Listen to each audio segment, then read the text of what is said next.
Come creare un incontro che non faccia schifo. Quante volte vi siete seduti dietro lo schermo del master, avete buttato una manciata di mostre a caso su una mappa e avete sperato che il combattimento fosse divertente? Salvo poi vederlo trasformarsi in una noiosa maratona di dadi o, peggio, in un disastroso massacro del party. Niente panico, oggi vediamo come costruire un encounter, un incontro perfetto. Useremo le basi della nuova guida del Dungeon Master, ma soprattutto vi farò vedere come un semplice gruppo di miniature può letteralmente scrivervi la sessione da solo. La prima regola d'oro è questa: pensate fuori dagli schemi. Un incontro non deve per forza essere uccidete tutti i nemici. Per renderlo memorabile serve un obiettivo. La nuova guida ci offre ottimi spunti: negoziare una pace, recuperare un oggetto o, il mio preferito, fermare un rituale. Quando i giocatori capiscono che dei fanatici stanno evocando qualcosa di orribile, scatta subito il limite di tempo. Questo cambia tutto. I giocatori non sono obbligati a combattere a testa bassa, potrebbero travestirsi da cultisti per sabotare il rituale dall'interno, trasformando l'incontro in una sfida sociale. Potreste anche inserire una soluzione enigmistica, come distruggere 8 idoli corrotti in un ordine preciso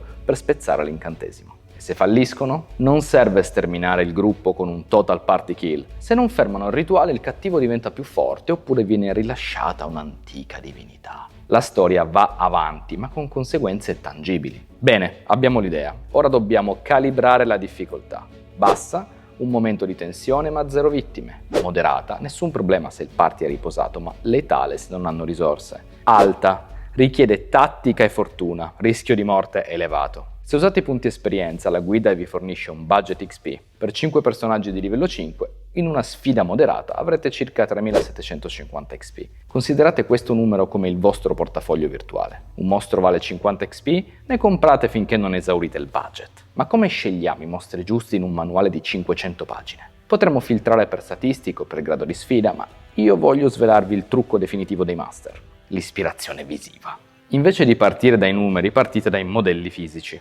E qui entra in gioco il pacco spettacolare che mi ha mandato Cimova. Vi presento la Tiger Folk Army. Guardando la qualità di questi modelli è difficile non farsi ispirare. Guardate le loro armature, le armi gigantesche, le espressioni perfette, non c'è mezza linea di stampa. Invece di usare i soliti noiosissimi cultisti in saio, il mio rituale sarà un'antica cerimonia sciamanica condotta da questa armata di uomini tigre, magari tra le rovine di un tempio o nella giungla. Avere modelli così dettagliati vi aiuta anche a definire i ruoli in combattimento. Guardando il guerriero con l'armatura pesante so già che userò le statistiche di un gladiatore per fare da tank, mentre a questo combattente con il bastone darò le statistiche di un incantatore per mantenere attivo il rituale. La scena si scrive da sola. Vi ricordo tra l'altro che queste miniature vi arrivano a casa già pulite, polimerizzate senza supporti da staccare, pronte per essere dipinte. Questo grazie alla partnership di Cimova con C2Box, che ottimizza i modelli in modo maniacale fin dal software. Se volete schierare la Tiger Folk Army sul vostro tavolo, le trovate sia dipinte che non dipinte direttamente sul sito di Cimova. Trovate il link e il mio codice sconto in descrizione e vi consiglio di entrare nel loro Discord ufficiale, dove poter parlare di D&D, giochi di ruolo e miniature con una grande community. Inoltre ogni mese regalano miniature con una lotteria. Avere sul tavolo modelli fisici del genere cala i giocatori direttamente nell'atmosfera dell'incontro. Ma mentre preparavo questo scontro mi è sorta una domanda: come si passa da un'idea astratta a una miniatura tridimensionale capace di ispirare un'intera campagna? Come si scolpisce l'immaginazione? Dato che la Tiger Folk Army è nata dalla matita, o meglio dalla tavoletta grafica di un talento italianissimo, ho deciso di non tenermi questa curiosità solo per me. Ho chiamato direttamente il creatore di queste meraviglie per farci spiegare la magia dietro le quinte.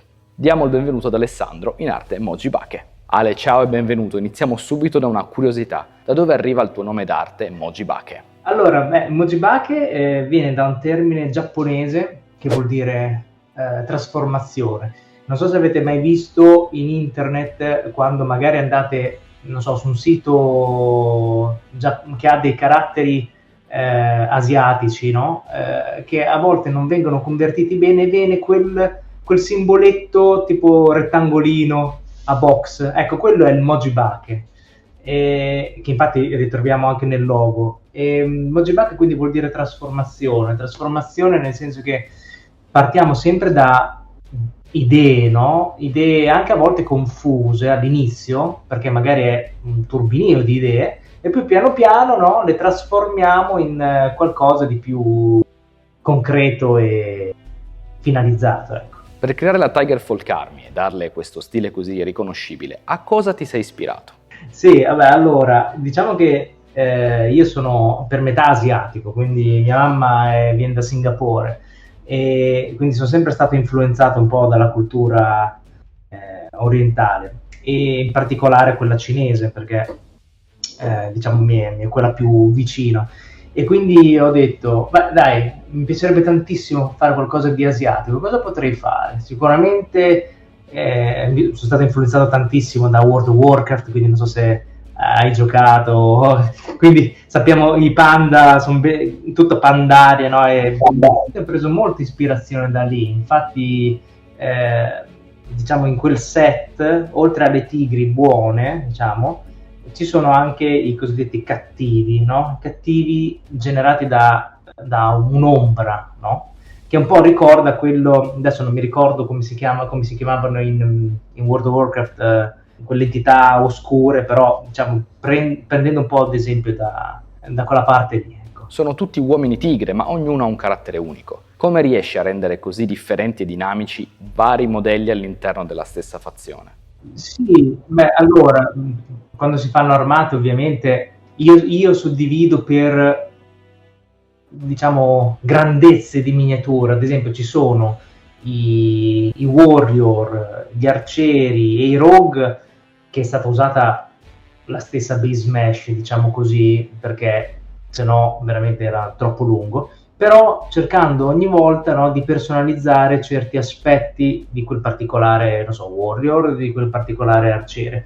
Poi ci sono però altre categorie di mostri, di tigri, ad esempio, che come sono i berserker o quelli un po' più grossi. Poi è stata utilizzata proprio un'altra base mesh, quindi più grande, più imponente, quindi dipende un po' da che tipo di miniatura uno vuole, si sta focalizzando. Ecco.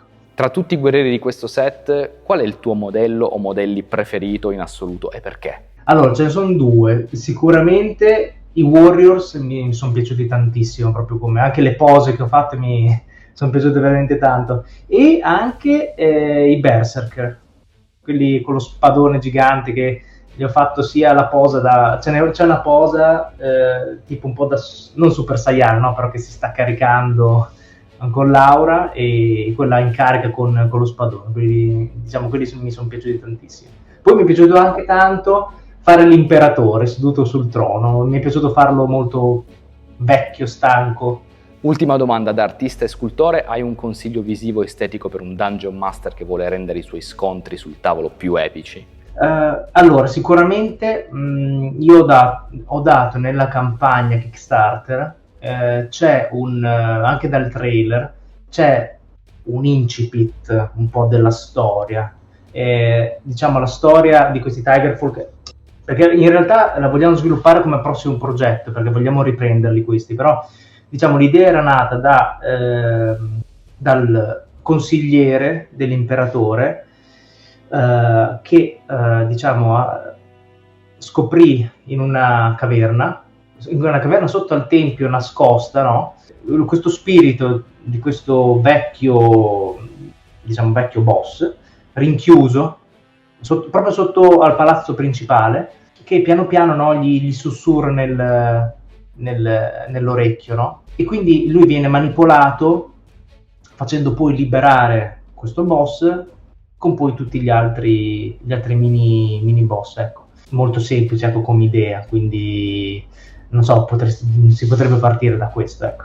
Grazie mille Alessandro, sia per il tuo tempo che per aver dato vita a questi capolavori. Beh, grazie mille a voi per l'occasione, è stato molto piacevole, molto interessante poi sapere che comunque c'è sempre una community molto attiva in Italia, fa sempre molto piacere, quindi grazie ancora per l'intervista e spero di rivederti e di rivedervi in futuro.